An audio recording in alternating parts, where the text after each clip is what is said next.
علیکم، میں امداد سمرو۔ بالآخر مذاکرات ہو گئے۔ کل پہلا دن تھا مذاکرات کا، آج پھر مذاکرات ہوں گے دوسرے دن کے۔ پہلے دن کی جو خبر آئی ہے وہ بڑی دلچسپ ہے۔ وہ جو کہتے ہیں نا، کھودا پہاڑ نکلا چوہا۔ انتخابات تو خیر ہے، ہوتے رہیں گے۔ اصل مدعا، اصل مطالبہ کچھ اور تھا، اور وہ مطالبہ یہ تھا کہ ہمیں قومی اسمبلی میں واپس لے کر آئیں۔ پہلا پوائنٹ یہ تھا کہ جی ہمیں واپس لے آئیں قومی اسمبلی میں، اس کے بعد بات آگے بڑھائیں گے۔ لیکن اس بات پر اتفاق ضرور ہوا کہ مذاکرات کیے جائیں گے، مذاکرات کے ذریعے مسئلے کا حل نکالا جائے۔ مذاکرات ظاہر ہے حکومت اور تحریک انصاف کے درمیان ہو رہے ہیں، اور یہ مذاکرات سپریم کورٹ آف پاکستان کا یا چیف جسٹس آف پاکستان کا کندھا استعمال کر کے عمران خان صاحب نے لیے ہیں۔ اس سے پہلے عمران خان صاحب کے ساتھ مذاکرات پر کی ٹیبل پر بیٹھنے کو کوئی تیار نہیں تھا۔ عمران خان صاحب کسی کے ساتھ تیار نہیں تھے۔ حکومت غیر مشروط مذاکرات کے لیے عمران خان صاحب کے ساتھ بیٹھنے کو تیار تھی شروع دن سے۔ جب سے عمران خان صاحب جو اقتدار میں آئے، یا اس سے پہلے بھی جب عمران خان صاحب 2014 کے دھرنے میں تھے، تب بھی حکومت نے کہا تھا کہ شرط ختم کر لیں، مطالبات رکھیں، بیٹھنے کو تیار ہیں۔ مگر اگر شرط رکھیں گے کہ پہلے یہ والا کام کرو، اس کے بعد میں مذاکرات کے لیے بیٹھوں گا، تو یہ نہیں ہو سکتا۔ اگر آپ کسی کو ہرا کر مذاکرات کی ٹیبل پر لانا چاہتے ہو تو یہ نہیں ہو سکتا۔ پھر سیاستدان کہتے ہیں کہ جی ہم لڑ کے ہاریں گے۔ بھائی یہ نہیں ہو سکتا کہ ہم سرنڈر کر کے مذاکرات کریں اور مذاکرات میں وہ چیز دیں جو عمران خان صاحب مان رہے ہیں۔ تو یہ نہیں دیا گیا عمران خان صاحب کو، تو خان صاحب کو جھکنا پڑا۔ خان صاحب کو عدالت کا کندھا استعمال کرنا پڑا۔ عدالت میں انتخابات کی درخواست کے ساتھ ساتھ ایک درخواست یہ بھی لے گئے کہ جی مذاکرات کے ذریعے مسئلہ حل کیا جائے، کیونکہ عمران خان صاحب کو نظر آ گیا تھا، بلکہ بذات خود چیف جسٹس صاحب کو بھی نظر آ گیا تھا کہ عدالتی احکامات پر تو انتخابات نہیں ہو رہے۔ تاریخ دے دی، شیڈول آ گیا، اس کے باوجود الیکشن کمیشن نے کہا کہ جی حالات نہیں ٹھیک، ہم انتخابات نہیں کروا سکتے۔ حکومت نے کہا ہمارے پاس پیسے نہیں ہیں۔ وزارت دفاع نے کہا ہمارے پاس سیکیورٹی نہیں ہے۔ یہاں تک کہ شاید پہلی بار ایسا ہوا ہو ماضی میں، تو اس طرح کے پولیٹیکل معاملے میں، سیاسی معاملے میں ماضی میں تو کبھی ایسا نہیں ہوا، پہلی بار ایسا ہوا کہ D G I S I, D G M I اور D G M O military operation جو ہوتے، سیکرٹری دفاع کے ساتھ جا کر چیف جسٹس صاحب کو بریفنگ دیں کہ ملک کے حالات کیا ہیں، انتخابات ممکن نہیں ہیں۔ جب یہ ساری صورتحال بن گئی تو پھر آپ نے دیکھا معاملہ عدالت میں بھی چل ہی رہا تھا۔ کل بھی عدالت لگی ہوئی تھی، اب بھی لگے گی، معاملہ عدالت میں تو چلے گا ہی، لیکن عدالت کل ٹھنڈی تھی۔ تو یہ ساری صورتحال چل رہی تھی، اور عمران خان صاحب کو مذاکرات کے لیے ایک ٹیبل پر بٹھانے کی جو ہے وہ مسلسل سپریم کورٹ کی طرف سے ڈیمانڈ کی، دباؤ دیا، ہدایت کی جا رہی تھی، کہا جا رہا تھا، تجویز دی جا رہی تھی کہ جی بیٹھ جائیں، مذاکرات کر کے اپنا مسئلہ حل کریں۔ حکومت کہتی تھی کہ جی آپ بیچ میں سے ہٹ جائیں، مذاکرات کرنے کو تیار ہیں، لیکن یہ کیسے ہو سکتا ہے؟ کل بلکہ مولانا صاحب نے کہا کہ مذاکرات کریں کہ ذرا بیچ میں سے تھوڑا ہٹا دیں۔ بلاول بھٹو زرداری نے کہا کہ جی آپ ہماری کنپٹی پر بندوق رکھ کر ہم سے مذاکرات نہیں کروا سکتے۔ تو بہرحال مذاکرات کا پہلا دن، 2 دور ہوئے۔ پہلے دن کل شام کو 6 بجے سینٹ کے اندر مذاکرات ہوئے۔ سینٹ کا جو کمیٹی روم نمبر 3 ہے وہاں مذاکرات ہوئے، اور اس میں جو مذاکرات کی ٹیبل پر لوگ بیٹھے تھے، اس میں تحریک انصاف کی طرف سے تو عمران خان صاحب نے کل رات، پرسوں رات ہی، یعنی ابھی حکومت مذاکرات پر اس طرح آمادہ نہیں ہوئی تھی، لیکن پرسوں رات ہی عمران خان صاحب نے کمیٹی کا اعلان کر دیا تھا۔ شاہ محمود قریشی، فواد چودھری اور بیرسٹر علی ظفر۔ دوسری طرف سے جو کمیٹی بنی، کیونکہ وہ بڑی کمیٹی ہے، لمبی چوڑی، اس کی وجہ یہ ہے کہ حکمران اتحاد ذرا کافی سارے اس پر جماعتوں پر مشتمل ہے، تو اس میں اسحاق ڈار صاحب، اعظم نذیر تارڑ، سعد رفیق، یوسف رضا گیلانی، نوید قمر، کشور زہرا شامل تھے، اور اب انہوں نے مذاکرات کیے ہیں۔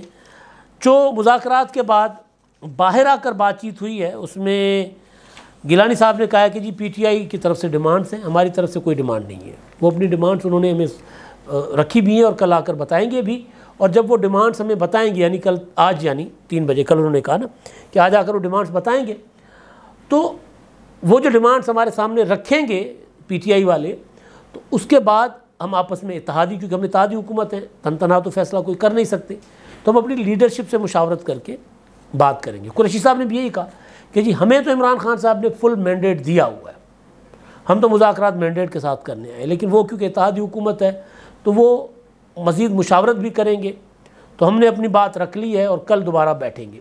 اب جو چیزیں سامنے آ رہی ہیں، جو پہلے بھی تحریک انصاف کے اندر جب ہم بمبو شمبو مارتے تھے کہ یار مذاکرات آپ کریں گے تو اس کے اندر ہوگا کیا، تو اس میں 3-4 چیزیں تھیں، اور انتخابات کا معاملہ تو پریشر میں ڈالنے کے لیے بارگیننگ چپ کے طور پر استعمال ہو رہا ہے کہ انتخابات فوراً کرواؤ، پنجاب اسمبلی کے انتخابات کرواؤ، قومی اسمبلی توڑ دو، اور یہ کرو وہ کرو، وہ ہے بارگیننگ چپ، بارگیننگ ٹیکٹس کے طور پر وہ استعمال ہو رہا ہے۔ اصل مسئلے اور ہیں۔ اصل مسئلہ نمبر 1 یہ ہے کہ عمران خان صاحب ایک بند کمرے تک محدود ہو گئے، ان کو راستہ چاہیے باہر، وہ اپنے لیے ایک راستہ مانگ رہے ہیں۔ وہ بند کمرہ کیا بلکہ اب تو بالٹی کے اندر محدود ہو گئے نا، یا بلٹ پروف گاڑی، bullet proof container, bullet proof بالٹی۔ تو خان صاحب کو چاہیے راستہ۔ دوسرا، خان صاحب کے مقدمات، آپ نے اکثر پی ٹی آئی کے قائدین سے یہ سنا ہوگا کہ یہ کیسے ہو سکتا ہے کہ ہمارے اوپر مقدمات بن رہے ہو اور ہم مذاکرات کے لیے بیٹھے۔ تو دوسرا جو ٹاپ پر ہے وہ مقدمات ختم کریں، مقدمات نام بنائیں، گرفتاریاں بند کریں، گرفتاریاں روک لیں۔ وہ جو کسی زمانے میں عمران خان صاحب اپنی حکومت میں اپنے اپوزیشن کے اوپر الزام لگاتے تھے کہ جی یہ جب بیٹھتے ہیں مکے کی بات کرتے ہیں، این آر او کی بات کرتے ہیں، ایف اے ٹی ایف میں بیٹھیں تو بھی، کسی قانون سازی پر بیٹھیں تو بھی یہ کہتے ہیں ہمارے مقدمات ختم کرو۔ تو یہ پوزیشن اب عمران خان صاحب کی ہے کہ وہ کہہ رہے ہیں میرے مقدمات ختم کرو۔ اور یہ 2 میجر چیزیں، اور تیسری جو امپورٹنٹ چیز ہے، جو سب سے زیادہ جس کی وجہ سے عمران خان صاحب کو راستہ ملے گا، وہ یہ ہے کہ جی قومی اسمبلی سے ہمارے جو استعفے منظور کیے گئے تھے وہ واپس ہم لے رہے ہیں اور ہمیں قومی اسمبلی میں بیٹھنے دیا جائے۔ آپ نے دیکھا ہوگا پرسوں پی ٹی آئی کے ارکان جو ہیں کراچی سے، وہ ٹکرے مارے جا کر انہوں نے قومی اسمبلی کے دروازے کے ساتھ، در و دیوار کے ساتھ، کہ جی ہمارے استعفے جو ہیں عدالت نے کہا ہے کہ جی منظور نہیں ہے تو ہمیں واپس لے لو۔ عدالت کوئی نہیں ہوتی اس معاملے میں، ٹو بی ویری آنیسٹ، عدالت کا یہ معاملہ نہیں ہے۔ اگر قومی اسمبلی کے اسپیکر کو استعفے دیے گئے ہیں اور انہوں نے منظور کر لیے ہیں، اور کئی پریس کانفرنسز کے بعد اور عدالتوں میں جا کر درخواستیں ڈالنے کے بعد، یعنی پی ٹی آئی والے عدالت میں جا کر کہتے رہے نا کہ ہمارے استعفے منظور کروائیں، کیوں نہیں منظور ہو رہے، تو اس کے بعد جب استعفے منظور ہو گئے تو اس کے بعد عدالت یہ نہیں کہہ سکتی کہ چیف جسٹس اپنا اسپیکر صاحب نے استعفے غلط منظور کیے۔ ہاں، عدالت نے انتخابات ضرور روکے، ڈی سیٹ ہونے کا جو الیکشن کمیشن کا نوٹیفیکیشن تھا پی ٹی آئی ارکان کو ڈی سیٹ کیے جانے کا، وہ ضرور روکا ہے، مگر یہ نہیں ہوا کہ عدالت نے کہا ہو، کسی عدالت نے، چاہے سندھ ہائی کورٹ ہو، چاہے پشاور ہائی کورٹ ہو، چاہے لاہور ہائی کورٹ ہو یا اسلام آباد ہائی کورٹ، کسی نے یہ نہیں کہا کہ استعفوں کی جو منظوری ہے وہ کل عدم ہو گئی۔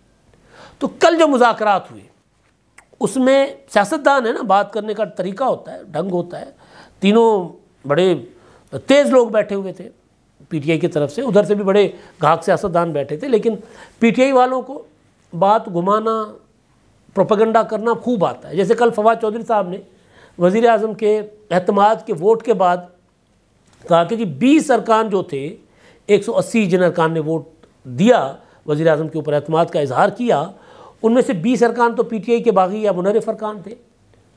تو وزیر اعظم صاحب کو اس کا مطلب ہے 160 ووٹ ملے، تو وزیر اعظم کے پاس اعتماد تو رہا نہیں۔ اب یہ پروپیگنڈا کے لیے تو بہت اچھی چیز ہے، لیکن پی ٹی آئی کے ارکان نے تو ووٹ دیا نہیں۔ 180 نمبر ہے۔ میں نے آپ کو جس دن وزیر اعظم نے اعتماد کا ووٹ لینے کا فیصلہ کیا تھا 2-3 روز پہلے، میں نے اپنے ویلاگ میں بتایا تھا کہ حکمران اطاعت کے پاس اتنا نمبر ہے، 180 کا میں نے نمبر بتایا تھا، 182 بنتا ہے۔ مفتی شکور صاحب وہ بیچارے اللہ کو پیارے ہو گئے حادثے میں، اور وزیر اعظم صاحب نے ووٹ کاسٹ نہیں کیا، تو 180 نمبر ان کا تھا، تو 180 نمبر ووٹ ملا ان کو، 180 ارکان نے ووٹ کیا اعتماد کے لیے۔ لیکن فواد چودھری صاحب نے کہا کہ جی 160 ارکان، اس کا مطلب ہے کہ وزیر اعظم صاحب کے اوپر عدم اعتماد ہو گیا، پارلیمنٹ میں وہ اپنی اکثریت کھو بیٹھے، تو وزیر اعظم نہیں رہے۔ یہ فواد چودھری صاحب نے کل کہا۔ اچھا، اس کے فوراً بعد جا کر جس حکومت کو وہ کہہ رہے ہیں کہ حکومت نہیں رہی، ظاہر وزیر اعظم کے اوپر اعتماد نہیں رہا پارلیمنٹ کا، تو وزیر اعظم نہیں رہے۔ تو جب وزیر اعظم نہیں رہتے تو حکومت نہیں رہتی، تو جب حکومت نہیں رہتی تو کس حیثیت میں اسحاق ڈار صاحب، یوسف رضا گیلانی صاحب، خواجہ سعد رفیق صاحب، کشور زہرا صاحبہ اور دیگر جو شامل تھے، نوید قمر صاحب، ان کے ساتھ بیٹھ گئے مذاکرات کے لیے؟ ان کی تو پھر کوئی حیثیت نہیں ہے نا بقول آپ کے۔ تو پی ٹی آئی والے کاریگری کرتے ہیں بہت زیادہ، پروپیگنڈا ٹولز بہت استعمال کرتے ہیں۔ اب بھی وہ یہ کہہ رہے ہیں کہ جی عمران خان صاحب کی جیت ہوئی ہے مذاکرات میں نے کہا کھودا پہاڑ نکلا چوہا، اور وہ بھی مرا ہوا ہوگا، دیکھیے گا۔ مذاکرات سے کچھ نہیں ملنا تحریک انصاف کو، پی ٹی آئی کو اپنی ڈیمانڈ سے پیچھے ہٹنا پڑے گا۔ تو کل جو مذاکرات میں پہلی ڈیمانڈ تھی ان کی سب سے بڑی، باقی ڈیمانڈز بعد میں آئیں گی، پہلی ڈیمانڈ سب سے بڑی یہ تھی کہ ہمیں قومی اسمبلی میں واپس لے لیں۔ وہ بات طریقے سے کی گئی کہ جی 14 مئی والی تاریخ سے ہم پیچھے ہٹنے کو تیار ہیں، حالانکہ 14 مئی کی تاریخ پی ٹی آئی نے نہیں دی، یہ ذہن میں رکھیے گا، یہ تاریخ سپریم کورٹ آف پاکستان کے چیف جسٹس کی سربراہی میں 3 رکنی بینچ نے دی ہے۔ تو تحریک انصاف کون ہوتی ہے؟ یہ رعایت دینے والی حکومت کو کہ ہم 14 مئی والی تاریخ سے پیچھے ہٹنے کو تیار ہیں، اس سے ہٹ کے کوئی اور تاریخ پر بیٹھتے ہیں، لیکن آپ قومی اسمبلی اور دیگر صوبائی اسمبلیاں توڑ دیں، پھر اس کے مئی میں توڑیں، مئی میں ایک دن انتخابات پورے ملک میں، ایک دن انتخابات کروانے کے لیے، یعنی 1 تاریخ پر پورے ملک میں انتخابات کروانے کے لیے آئین میں ترمیم کریں، لیکن آئین میں ترمیم کرنے کے لیے ہمیں قومی اسمبلی میں واپس لیں۔ اب میں آپ کو اس کا سادہ سی تشریح کر دیتا ہوں، سادہ سی، کہ اگر سپریم کورٹ کا آرڈر جو ہے وہ اس طرح کی پنچایت کے ذریعے، سیاسی مذاکرات کے ذریعے اس آرڈر کو پس پشت ڈالا جا سکتا ہے، تو پھر قومی اسمبلی میں واپسی کی ضرورت کیا ہے؟ تو پھر آپ سیدھا کہہ دیں کہ جی مئی میں اسمبلیاں توڑ دیں اور ایک تاریخ پھر طے کر لیتے ہیں ہم۔ تو یہ جو ترمیم والا جگاڑ ڈال رہے ہیں نا بیچ میں، یہ جگاڑ بیسیکلی ہے کہ ہمیں قومی اسمبلی میں واپس لائیں، اور پھر جب قومی اسمبلی میں یہ واپس آ گئے پی ٹی آئی والے، اور پھر اگر کسی ایک تاریخ پر بات نہیں بنتی تو واپس تو آ گئے نا، پھر اگر حکومت مئی میں اسمبلیاں نہیں توڑتی تو یہ واپس تو آ گئے۔ تو اصل جو چیز تھی، جو میں ڈے 1 سے کہتا آ رہا ہوں کہ عمران خان صاحب قومی اسمبلی میں واپس آنا چاہ رہے ہیں، عمران خان صاحب پولیٹیکل اسپیس کھو چکے ہوئے ہیں، وہ پولیٹیکل اسپیس واپس لینا چاہ رہے ہیں۔ میں پہلے دن سے کہتا آ رہا ہوں کہ عمران خان صاحب ایک دلدل میں دھسے ہوئے ہیں، اس دلدل سے نکلنے کے لیے عمران خان صاحب یہ سارے جگاڑ لگانے کی کوشش کر رہے ہیں۔ مذاکرات کے پہلے دن یہ بات کر لینا کہ ہم ایک دن 14 مئی کے علاوہ کسی بھی ایک دن انتخابات کرنے کو تیار ہیں، ہمیں قومی اسمبلی میں واپس لے آؤ، بات کھل جاتی ہے کہ ایک دن انتخابات والی بات تو اصل میں ہے ہی نہیں۔ سپریم کورٹ میں جانا، سب کو جو ہے وہ پورے ملک میں ایک ہیجانی کیفیت برپا کیے رکھنا، بیسیکلی ایک وہ سیاسی فیصلہ، جو سیاسی غلطی جو عمران خان صاحب نے کی تھی 11 اپریل کو ریزائن کر کے، اور اس کے بعد بھی تحریک انصاف پوری کی پوری عمران خان صاحب کو سمجھاتی رہی کہ ہمیں استعفوں کی منظوری کے اوپر اصرار نہیں کرنا چاہیے۔ آپ کو یاد ہوگا کہ عدالتوں میں جا کر علی ظفر صاحب نے کہا کہ ہم نے استعفے کے لیے نہیں دیے تھے، ہم نے استعفے قومی اسمبلی سے نکلنے کے لیے نہیں دیے تھے، ہم نے استعفے صرف سیاسی بارگیننگ کے لیے دیے تھے۔ یہ بیرسٹر علی ظفر صاحب جو مذاکرات میں بیٹھے ہیں، یہ انہوں نے عدالتوں کے اندر یہ پلی لی ہے، کیونکہ پی ٹی آئی کے وکیل تھے یہ، کہ ہمارے استعفے تو ہمیں سیاسی سٹنٹ تھا۔ تو اس وقت بھی عمران خان صاحب کو سمجھانے کی کوشش کی جاتی رہی کہ بلینڈر مت کریں، اس سے نقصان ہوگا۔ پھر جب عمران خان صاحب پنجاب اور خیبر پختونخوا اسمبلیاں توڑ رہے تھے، تو اس وقت بھی خان صاحب کو کہا گیا کہ خان صاحب نہ کریں اس طرح، یہ اسمبلیاں توڑنے والا جو ہے یہ اس کھیل میں نہ پڑے، ہمیں نقصان ہوگا۔ نہیں سمجھے تھے، توڑ دی اسمبلیاں۔ کہتے ہیں باجوہ صاحب نے کہا تھا، پھر کہتے ہیں نہیں مریم نواز اور شاہد خاقان عباسی کا بیان سن کر کہا، پھر کہتے ہیں نہیں، اس سے پہلے کہتے ہیں مجھے میرے وکیلوں نے کہا تھا کہ اسمبلیاں توڑ دیں۔ بیسیکلی جو عمران خان صاحب نے رائتا پھیلایا ہے اس کو دھونے کی کوشش کی جا رہی ہے۔ ہو سکتا ہے، میں اب اس پہ تو کوئی اتھینٹک وہ ہوتا ہے نا، اتھینٹک سے مراد کہ یہ اپنا کوئی وثوق سے یہ بات میں نہیں کہہ سکتا آج کہ وفاقی حکومت یا اسپیکر صاحب جو ہیں وہ پی ٹی آئی کے جو منظور شدہ استعفے ہیں وہ نامنظور کرنے کا کوئی نوٹیفیکیشن جاری کرتے ہیں یا نہیں کرتے۔ امکان کم ہے، ان کو واپس نہیں لیا جائے گا۔ 2014 میں یہی کچھ ہوا تھا، آپ کو یاد ہوگا 2014 میں دھرنوں کے دوران انہوں نے ریزائن کر دیا تھا پی ٹی آئی نے۔ اس کے بعد پھر ان سے مذاکرات کرنے کو کوئی تیار نہیں تھا۔ جب مذاکرات ہوئے شروع، تو اس وقت بھی مجھے اچھی طرح یاد ہے، قمر زمان قاہرہ صاحب آن ریکارڈ ہیں کہ جب مذاکرات کر کے یہ باہر نکلتے ہوتے تھے تو اس وقت بھی پی ٹی آئی کے رہنما جو ہوتے تھے وہ حکومت کے جو اکابرین ہوتے تھے ان کو کہا کرتے تھے کہ یار ان کو سمجھائیں کسی طریقے سے، ان کی باتیں صرف مان لیں، بعد میں عمل کریں نہ کریں، مان لیں، ہماری جان چھڑوائیں اس جنونی آدمی سے، یہ آ کر بیٹھ گیا ہے۔ 2014 کے دھرنوں کی میں بات کر رہا ہوں، جب طاہر القادری صاحب اٹھ کے چلے گئے تھے، لیکن پھر ایک اندھوناک سانحہ ہو گیا، 16 دسمبر ہو گیا تھا، APS ہو گیا تھا، تو پھر وہ دھرنا ختم کرنا پڑا تھا عمران خان صاحب کو۔ اس وقت عمران خان صاحب کے ساتھ عدلیہ ساتھ تھی، فوج ساتھ تھی، اس کے باوجود خان صاحب کچھ نہیں کر پائے تھے، قومی اسمبلی میں ان کو واپس آنا پڑا تھا۔ اور پھر آپ کو یاد ہوگا خواجہ آصف کی وہ یادگار تقریر، جس دن یہ قومی اسمبلی میں واپس آئے تھے، انہوں نے کہا تھا کوئی شرم ہوتی ہے، کوئی حیا ہوتی ہے، کوئی گریس ہوتی ہے، وہ بڑی وائرل ہوئی تقریر۔ وہ تو ایک پھر وہ بن گئی ایک ضرب المثل جس کو کہتے ہیں، وہ بن گئی نا۔